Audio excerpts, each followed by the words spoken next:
Okay, let's get on to paper 2 now. So, wait for this PowerPoint to start up. There it is, AQA History, paper 2, 1 hour 45 minutes. Again, just like the first paper, paper 1. It's also 84 marks, just like paper 1. And once again, you have 4 marks for spelling, punctuation, and grammar. But we're going to take care with that throughout both exams, of course, not just for the question that has spelling, punctuation, and grammar marks allocated to it. And just like the first paper, there's 2 parts to paper 2. The first part is Power on the People from 1170 to the present day, and the second part is Elizabethan England from 1568 to 1603. We're going to look at the first part now, Power on the People. This is the content overview taken from the specification again, and look at the parts of it. Part 1, challenging authority and feudalism. Make sure you're clear on these key terms. Stop and pause this and take account of all of the content that you need to know for the exam, and think about what you need to go over, you need to revise. Part 2, challenging royal authority. Part 3, reform and reformers. And part 4, equality and rights. Here are 4 questions. There's just 4 questions in this paper, and you can see that once again we're going to give you guidance on how to answer each of them. How useful is source A to an historian studying whatever it may be? And by the way, the mark allocation, time to take on it, is exactly the same as paper 1. It's the number of marks plus a quarter of those marks again. I'm going to give you how long to take on it. So we know with an 8-mark question, we're going to spend 10 minutes on it. Question 2, explain the significance of X on Y. Once again, we'll look at lots of examples, a bank of examples, which you can take time to answer, to practice. One of the best things you can do for exam practice. 8 marks, 10 minutes. Always we're using the Peel structure for every single answer in both exams. Question 3, compare X with Y. In what ways are they similar? 8 marks. So you can see the first 3 are all 8 marks, 4 10-minute questions. Easy. Look at how to answer them in a minute. Question 4, has X been the main factor in Y? Explain your answer with reference to X and other factors. We'll look at an example of how to answer. We'll look at how to answer that question later on.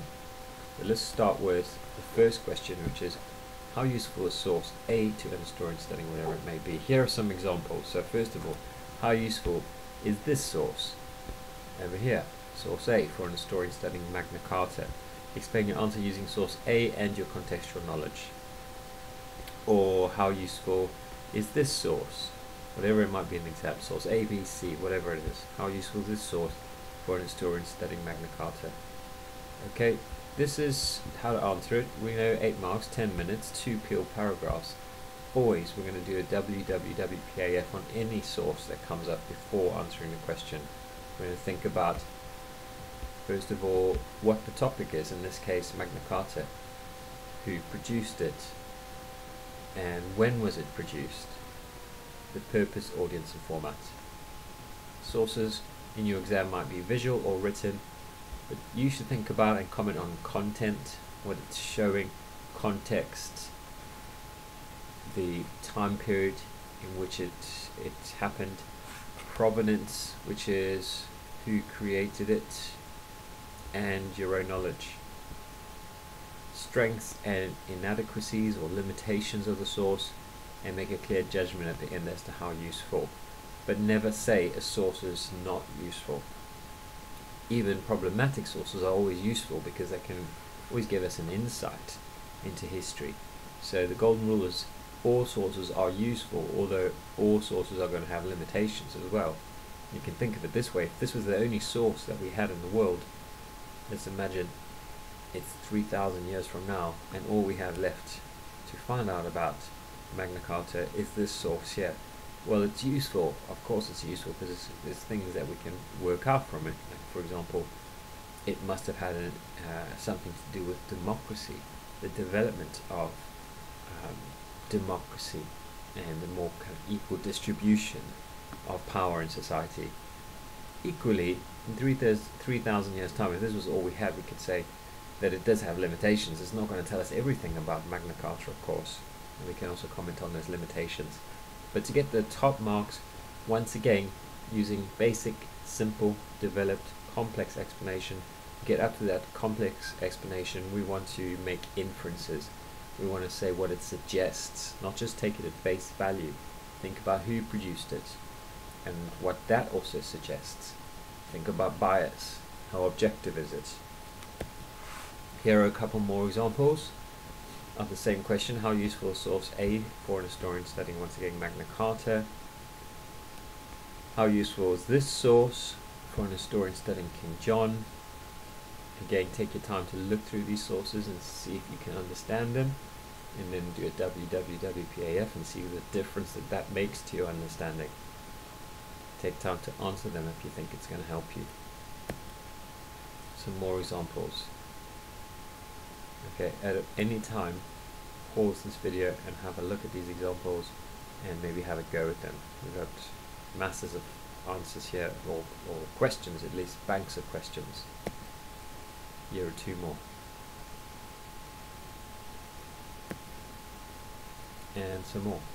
In this case, how useful is this source for an historian studying the Pilgrimage of Grace? So this question could come up, it could be on anything between 1170 and the present day, which falls under the specification. How useful is source A for an historian studying the English Revolution? How useful is source A for an historian studying the New Model Army? How useful is source A for an historian studying the English Revolution? How useful is this source for an historian studying Oliver Cromwell, or for a historian studying the campaign for ethnic minority rights in the 19th century? How useful is this source for an historian studying the Tolpuddle martyrs, or an historian studying, in this case, the campaign for women's suffrage in the 20th century? Okay, let's have a look at this question in detail then. How useful is this source for an historian studying the campaign for women's suffrage in the 20th century? Explain your answer using source A and your contextual knowledge. And you know, for any source question that comes up, always use evidence from the source in your answer, and always use your contextual or your own knowledge in your answer. That's the golden rule for any answer about a source. Use both of those for evidence when constructing your peel paragraphs. Now this is important because this shows us how we can get the top marks for this question, in that we can think about who produced it. If we just say something on a very superficial level like, this source is useful for an historian studying the campaign for women's suffrage in the 20th century because, that's a good start. We've used the question terminology to create a clear, crafted, well-focused point. But if we just went on and said it's useful because it shows us that women were tortured in prison, okay, that's too superficial to really get into developed explanation. So we want to go deeper. We want to think about who created it. We want to always take into account the context, which we're always given for every source in the exam. You'll see a little bit of an explanation. Okay, Votes for Women newspaper was the publication, the official publication of the suffragettes. So that's important, that's useful, and then we can start to go deeper and say, well, it's useful to an historian studying the campaign for women's suffrage in the 20th century because it shows us the suffragettes' view of government actions, of women that were put in prison, and the kinds of methodologies or methods that they were using to gain support. It's useful because it shows us kind of propaganda that they were producing. You see, that's much deeper than just saying it's useful because it shows us that women were being treated badly in prison. Okay, it's a perspective. Let's think about who produced it. Let's always make sure we do our www.paf before answering the source. So here we have an example of a response, but there's some problems with this response we need to think about. This source is useful to an historian studying the suffragette movement and votes for women. That's a good start. Uses question terminology, as it shows how women felt about not getting the vote and the difference in genders. Now the problem is that it doesn't show how all women felt, so that's too simplistic. It shows how some women, the suffragettes specifically, felt about not just not getting the vote, about how the government was reacting to their hunger strikes in prison. And then it makes a second point about the difference in genders. I don't know what's meant by that. That's not very clear. It's a bit vague, so that needs to be tightened up and maybe explained a bit more. Or made clearer in the point. Many women in the early 20th century fought for the right to vote. The suffragettes were very militant. This poster shows us that they wanted to prove to men and people in Parliament that they were capable of many things. Okay, it's starting to drift off the question, and you need to keep coming back to the question. So this student needs to reread the question at this point and think about what they're saying and think about how it's answering the question, and add a bit more an explanation to bring it back to the question. Make sure you don't write general statements that are unsupported.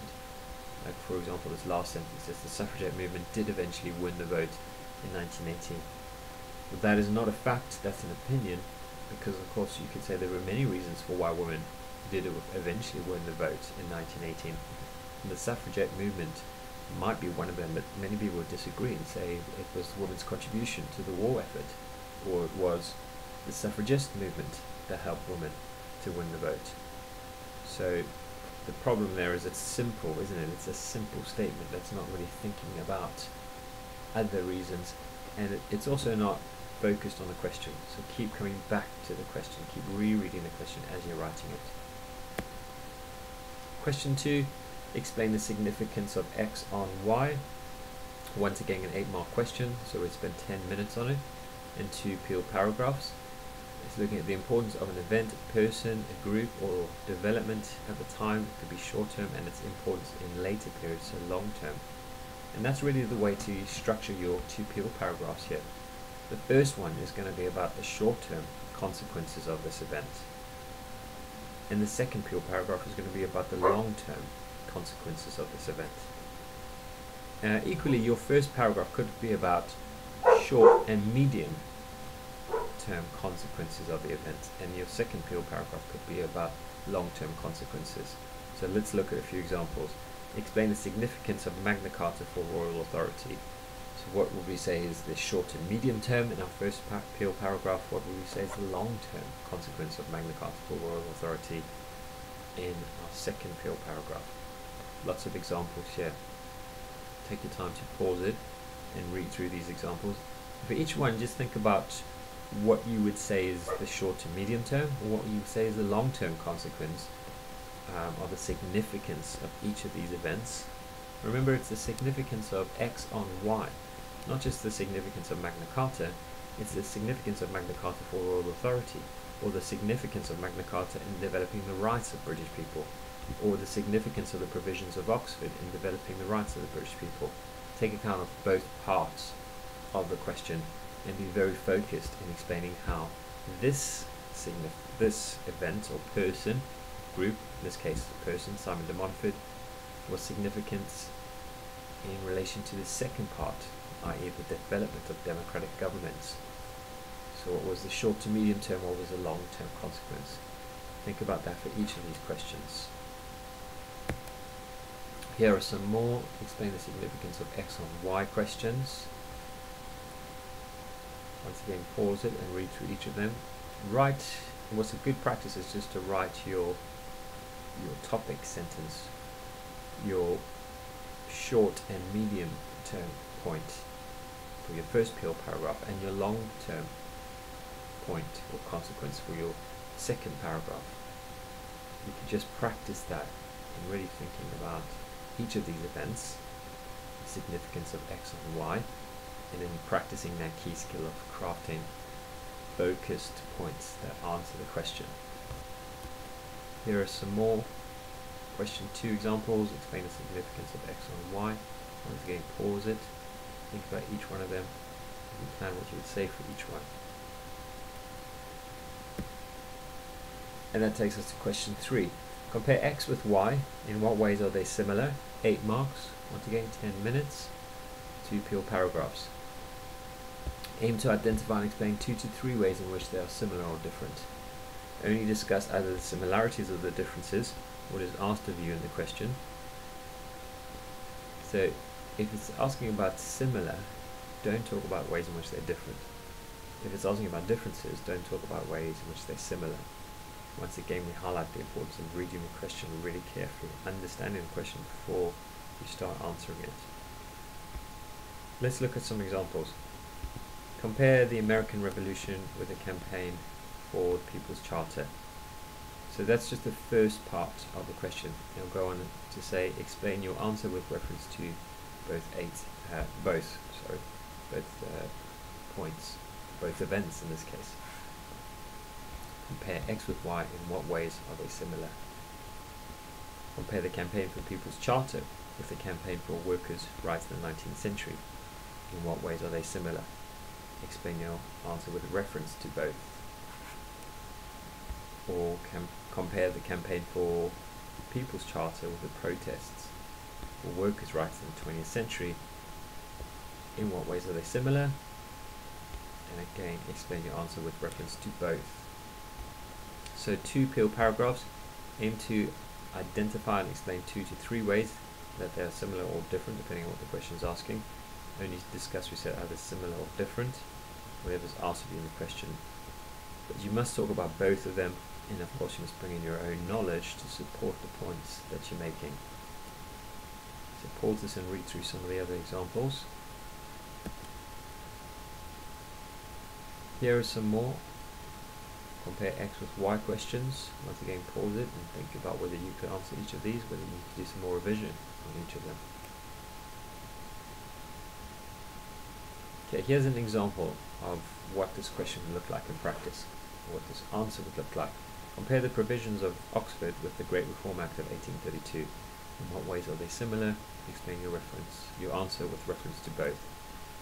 So 2 peel paragraphs. The first one, the provisions of Oxford were similar to the Great Reform Act of 1832, and they both were inspired by what some people at the time perceived as an unjust system of power.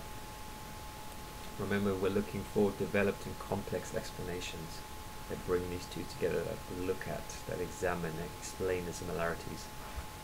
The provisions forced on Henry III by the barons resulted from the king's attempt to raise taxes for, amongst other things, his campaign to support the Pope's wars in Europe. Increasingly annoyed by the king's arbitrary laws and rising taxes, the provisions were created to redress a perceived imbalance in power in 1258. When use key dates where you can to show good understanding. Similarly, the Great Reform Act of 1832, so here we've got the key essence of this question is bringing one to compare it with the other, one event. What are the similarities? Similarly, the Great Reform Act of 1832 resulted from an electoral system viewed as corrupt. The rotten boroughs and limitations of the franchise to 1 in 12 men led to growing discontent and calls for electoral reform. Now, we're looking for 2 ways in which they're similar to get our 8 marks. So here's the second peel paragraph.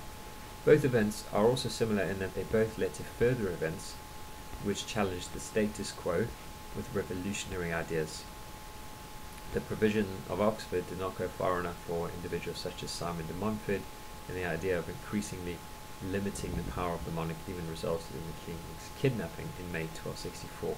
Similarly, make use of this word perhaps to bring the 2 together, to compare them.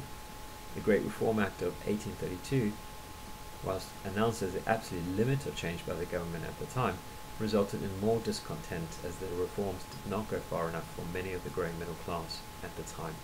The Chartist movement was born out of disappointments of the Great Reform Act, resulting in the controversial demand to give all men the vote. Both events, while successful for a section of the population in 1258 and 1832, were limited in that they did not provide rights to all people at the time. So there's a good link back to the question at the end, which actively compares both events to reach a judgment. These are examples of developed and perhaps complex in aspects, in parts, complex explanations for how the provisions of Oxford were similar to the Great Reform Act of 1832. So let's look at another example. Compare the English Revolution with the campaign for the People's Charter. In what ways were they similar? Explain your answer with reference to both. So think about what you would write for this question. Perhaps pause it and do it in 10 minutes, thinking about both events and what they have in common, and then you can have a look at the answer which is going to come up next. Once again, 2 pure paragraphs. And you would expect to see the question terminology similar in both the points, that they are the English Revolution was similar to the People's Charter and that both events were caused by the incompetence of governments at the time. A further similarity was caused by the economy at both periods, producing increasing wealth, resulting in increasing demand for a share of power. So we can see that this is a complex explanation because it's looking at broad factors. So for example, governments, and then the second point, economy. So this brings into play the factors that were important in our study of power and how it changed in this period 1170 to the present day. So remember that those factors are really important, that you go into the exam knowing what those factors are. It's really a good idea that you write them down now. So we've got 2 here, we've got government and we've got the economy, but we've said that there are 8 or 9 factors that played a part in the development of power throughout the time period. You need to have memorized them for the exam. You need to go into the exam and actually write them down on your exam paper. Write all of them down, 8 or 9 of them, almost immediately before you start the exam, and then refer to them for these questions. Compare X with Y, in what ways were they similar or in what ways were they different. Think about the factors, so that can help you to give you a frame of reference. Which of these factors did they have in common? Which of these factors influenced both events? Or maybe which of these factors were consequences perhaps of both events? That's another way to think about it. So what were the main factors that affected the changing relationship between people and their government or citizens and the state? Let's see if you can write down all 8 or 9 of them now. Pause it and then we'll look at them in a minute. So we could say war is a key factor, plays a part many times. Religion, government, science, the role of the individual. This one here, though, we could say science and technology, perhaps. The role of the individual. Think about how often key people have brought about changes in this time period. The economy, which we spoke about. Chance plays a big part in history. Communication and ideas. So remember that the focus of this course is understanding causes and consequences over the time period, and change and continuity, which things or what changed and what stayed the same between 1170 and the present day. So if we go back to this question, this example here, we can see once again, we can think about the factors that played a part. Can you see what factors have been identified in each of the points? Provisions of Oxford were similar to the Great Reform Act in that both were inspired by what some people at the time perceived as an unjust system of power. So that's really government, isn't it? Government's playing a big part there. Both events were also similar in that they both led to further events which challenged the status quo with revolutionary ideas. So this student has thought about each of these factors in comparing the two, and they've identified 2 that played a part that could be looked at in explaining similarities between the 2. So as I said, write down these factors as you go into the exam, or as before you start on your exam paper, and then think about them for question 3. Let's have a look at it again. Question 3, compare X with Y, and think about them also for question 4, which we're going to look at now. Has X, usually a factor, has X been the main factor in Y? Let's look at some examples. Has religion been the main factor in causing protests in Britain since medieval times? Or has the economy been the main factor in causing protests in Britain since medieval times? Or has war been the main factor in causing protests in Britain since medieval times? So you'll see that in each case you're going to get one of these key factors: ideology, role of the individuals, religion, economy again. And you have to consider that in a 5-part plan, 25 minutes. And it's 25 minutes because it's 16 marks plus 4, so it's 20 marks altogether. Number of marks plus a quarter again, 20 plus a quarter of 20 is 5, gives us 25 minutes to take on this. It's a big essay question. Maybe you want to start with this to make sure that you do finish it. It doesn't matter which order you do it in, just make sure you get your time management right. So we said 5-part plan. Watch a video again if you need to. Use Peel to structure your paragraphs. You need to evaluate the importance of the stated factor against other factors in causing a development. Make sure that you do refer to the given factor, in this case religion, economy, war, royal authority, ideology, role of individuals, religion, economy, whatever it may be. You must refer to that factor, of course, otherwise you're not answering the question. But you have to bring in other factors as well. We're looking for a sustained argument. The 5-part plan will ensure that focus all the way through on the question, in answering the question, and focusing on factors for change central to the course. Here they are. So with this question, you're going to be given one of them, so you can tick them off because you've written them all down on your exam paper. Right, I've been given war, but which of these others, for example, might be relevant in this question? Which are the other 2 that I'm going to refer to? So you have 3 altogether. It would be a good way to answer this using the 5-part plan. A good scope of answer will take into account, of course, the given factor plus 2 other factors. Here are some more examples of the question 4. Has war been the main factor in changing power in Britain since medieval times? Look at all of these factors. Has royal authority, ideology, role of individuals, war and violence? Has peaceful campaigning been the main way in which royal authority and government has been challenged? So bank of questions which you can practice answering in 25 minutes using the 5-part plan, using Peel.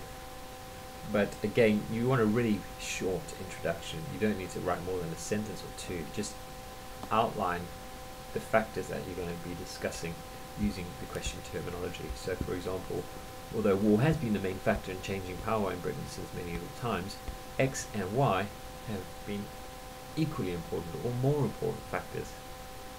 So that's fine for your introduction. You just outline where your argument's going, then bring in the first factor, whatever it is, the next paragraph, and look at a second factor in the next paragraph, and then finally in your crunch the most important factor of the 3, making sure that you of course deal with the given factor, the factor that you're given in each case. Here they are in the question.